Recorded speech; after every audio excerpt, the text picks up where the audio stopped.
آپ مرد ہونے کے ناطے سے کیا سوچتے ہیں اور شریعت نے حکم کیا دیا ہے؟ لمبی چوڑی بات نہیں، 5 کام اگر مرد کر لے پوری زندگی شکایت نہیں کرے گا کہ میری بیوی مجھ سے ناراض ہے۔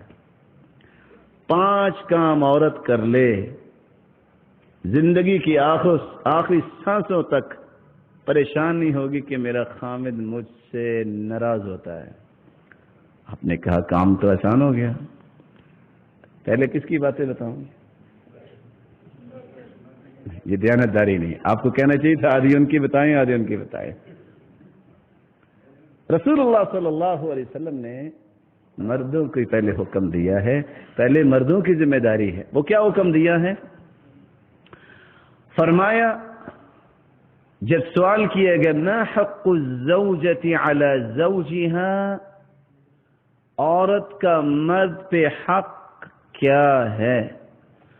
قال ان يطعمها اذا طعم ويكسوها اذا اكتسى۔ 2 کام۔ پہلی ذمہ داری، جب خود کھاتا ہے تو بیوی کو کھلائے۔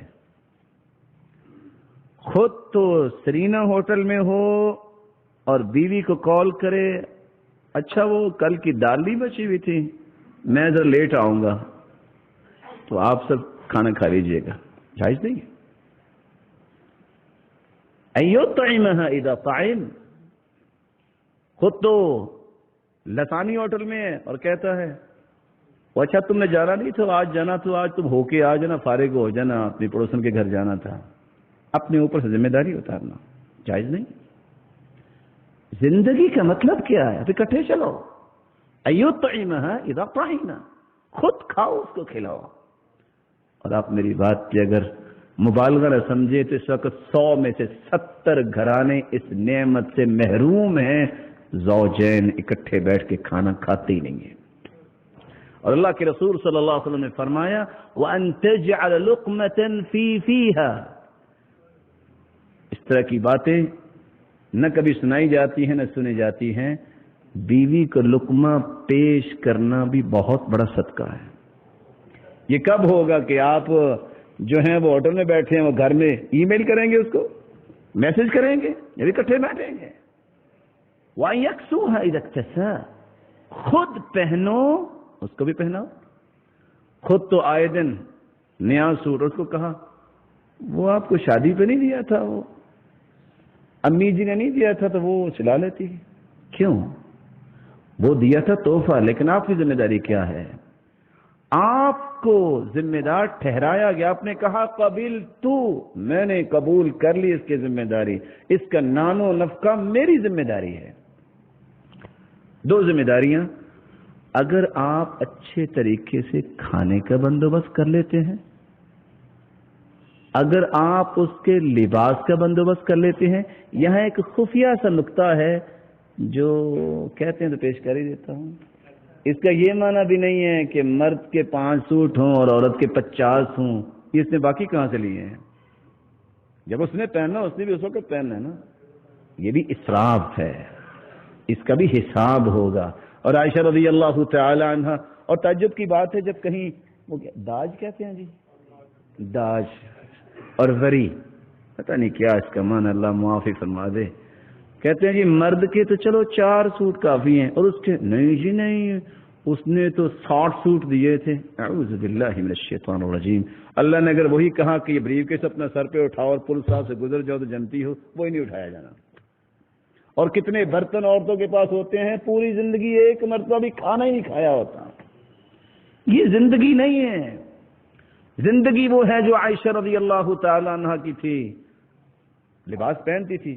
کہتی ہیں ایک دن بیٹھی مسکرا رہی، صحابیہ نے پوچھا کیا ہوا؟ کہتی ہیں اللہ کے دین ہے نا، میرا ایک سوٹ تھا جس کو آپ کہہ سکتے ہیں کہ فنکشنز کے لیے تھا، اس سوٹ کو پہن کے مدینے کی ساری عورتوں نے اپنی اپنی شادی کروائی اور مجھے واپس کر دیا۔ آج میں یہ لونڈی کو دے رہی ہوں تو وہ ناک بھون چڑھا رہی، کہتی میں نے نہیں لینا، دین ہے نا اللہ تعالیٰ کے۔ رسول اللہ صلی اللہ علیہ وسلم نے 2 ذمہ داریاں بیان کی ہیں۔ تیسری ذمہ داری، اکثر النعال، فرمایا جوتی ایک کی بجائے تم 2-3 بھی لے سکتے ہو. اکثر النعال، جوتیاں زیادہ لیا کرو. بندہ جب جوتی پہنتا ہے تو ایسے لگتا ہے جیسے کسی سواری پہ سوار ہو گیا. گنجائش، لباس، کپڑے اور جوتی کا خیال عورتوں کی زیادہ سے زیادہ خواہش کیا ہوتی ہے؟ بس جی وہ میچنگ ہونی چاہیے. اپنا اپنا ایک ذہن ہے نا. وہ 11 عورتیں صحیح بخاری میں آتا ہے اکٹھی بیٹھ گئی، ان کا ساری عورتوں کا ایک ہی قصہ تھا، میرا خامد شیر جیسا ہے، دوسری کہتی میرا خامد خرگوش جیسا ہے، تیسری کہتی میرا خامد چیتے جیسا ہے. ان کی ایک ہی سوچ ہے. اور ابن کثیر کیا کہتے ہیں؟ خلق الرجل من تراب وجعلت نہمته فيه. مرد کو اللہ نے مٹی سے پیدا کیا، وہ ہر وقت سوچتا ہے مٹی میں ہی اچھا مکان، یہ ملٹی ڈیزائن بن جانا، اچھا یہاں بھی تھوڑی سی پراپرٹی مل جائے نا. وجعلت وخلقت المرأة منه وجعلت نہمتها فيه. اور اللہ تعالیٰ نے حوا علیہ السلام کو آدم سے پیدا کیا، اس کی سوچیں یہی ہوتی ہیں کہ اچھا کیا اس کو پسند آئے گا اور کیسے آئے گا. اس کی ساری زندگی اس پہ گزرتی ہے اور انتہائی محدود سوچ ہوتی ہے. مال احترام، یہ بات ذہن میں رکھیے گا، اللہ تعالیٰ نے مرد کو سوچ بڑی کھلی دی ہوتی ہے اور عورت بہت چھوٹی سوچ سوچتی ہے، اور یہ فطرت ہے.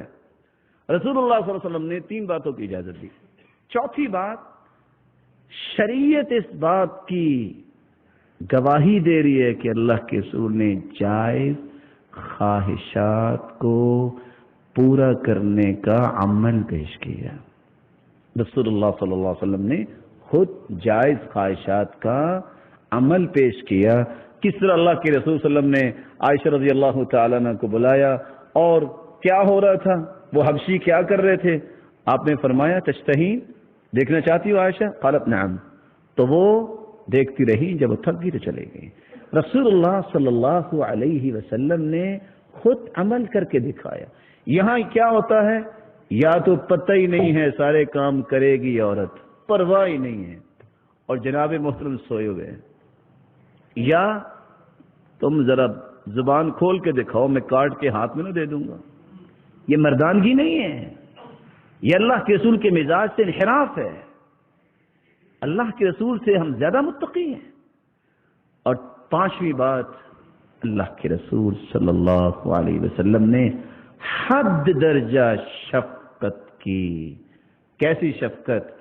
اللہ کے رسول اونٹنی پہ سوار ہونے لگے تو پہلے بیوی کو بٹھانا تھا، صحابہ کو کہا پیچھے چلے جاؤ. آپ بیٹھے، بیٹھنے کے بعد اپنے گھٹنے کو کھڑا کیا، کہا یہاں پاؤں رکھو، یہاں رکھو اور اونٹنی پہ بیٹھو. آج جوائنٹ فیملی ہوتی ہے، اگر بیوی خامد کو کہہ دے فلاں کی ابا ذرا برتن تو پکڑانا، تو فوراً دائیں بائیں دیکھتا ہے، کو دیکھ تو نہیں رہا، تاکہ فوراً آواز کیا آئے گی، یہ ہمیں پہلے ہی پتا تھا یہ رن مرید ہونا ہے. مزاج ہے، اس میں آپ کا خلل نہیں. رسول اللہ صلی اللہ علیہ وسلم سے جب اللہ کے رسول صلی اللہ کے رسول ہماری خدمت کر رہے ہیں، میں کون ہوں، میرا تعارف کیا ہے، میں اللہ کے رسول کا متبع بنوں، مجھے لوگوں کی باتوں سے کیا غرض ہے. آپ تصور کیجئے کہ آپ اپنا گھٹنا پیش کر رہے ہیں اور کہا یہاں قدم رکھو اور پھر بیٹھو.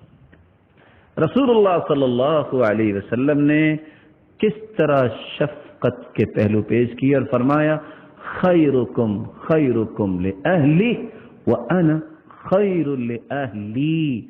تم میں بہترین وہ ہے جو مرضی سابقے لا کے لگا دو کہ فلاں اور فلاں میری بڑی جو ہے دنیا میں بات ہے، لوگ بڑا مجھے جانتے ہیں. تم میں بہترین ہے ہی وہ جو اپنی بیوی کے معاملے میں بہتر ہے. لوگوں کی آنکھوں کا تارا بننا بڑا آسان ہے، تارا اصل میں وہی ہوتا ہے جو بیوی کی آنکھ کا تارا. کون سی بیوی؟ عائشہ رضی اللہ تعالیٰ عنہ کی صرف ایک بات، اللہ کے رسول نے آنا تھا، اللہ کے رسول صلی اللہ علیہ وسلم نے عائشہ رضی اللہ تعالیٰ عنہ کے پاس وہ اونٹ تبدیل ہو گیا، وہ اونٹ جو ہے وہ حفصہ رضی اللہ تعالیٰ عنہ نے لے لیا، تو آپ نے سمجھا کہ عائشہ رضی اللہ تعالیٰ عنہ کا اونٹ ہے، تو آپ چلے گئے. تو عائشہ رضی اللہ تعالیٰ عنہ کیا فرماتی ہیں؟ اللہم سلط علی اقربا تلدغنی، اللہ کے رسول تو نہیں میرے پاس ہے، یا اللہ پھر کو بچھو بھیج دے جو مجھے ڈس جائے، میں فراق نہیں سہ سکتی. آج 6 سال جو ہے وہ میاں بیوی دور رہتے ہیں، نہ اس کو پرواہ ہے نہ اس کو پرواہ ہے، اس کو اسلامی جوڑا آپ کیسے کہیں گے؟ اور اللہ کے رسول فرماتے انی لا اصبر عنہن، اور عبداللہ بن عباس کہا کرتے تھے جس کا جتنا ایمان قوی ہے اتنا وہ اپنی بیوی کے ساتھ زیادہ رہنا پسند کرتا ہے، جتنا کسی کا ایمان ضعیف ہے اتنی اس کی دوری ہوگی۔ ہم میں سے ہر شخص سوچ لے کہ میں اس وقت کہاں کھڑا ہوں، میں کہاں کھڑا ہوں۔ سلف صالحین تو جب گھر سے جاتے دروازے تک عورت آتی کیونکہ اس کو یقین تھا نہ جانے واپس آنے کے لیے آنا۔ حالانکہ آج اس سے زیادہ خطرہ ہے، آج کے جو پرفتن حالات ہیں اس سے زیادہ خطرہ ہے کہ واپس آئے کہ نہ آئے، اور دروازے کے پاس کھڑا کر لیتی، کہتی استودعک اللہ دینک و امانتک و خواتم اعمالک۔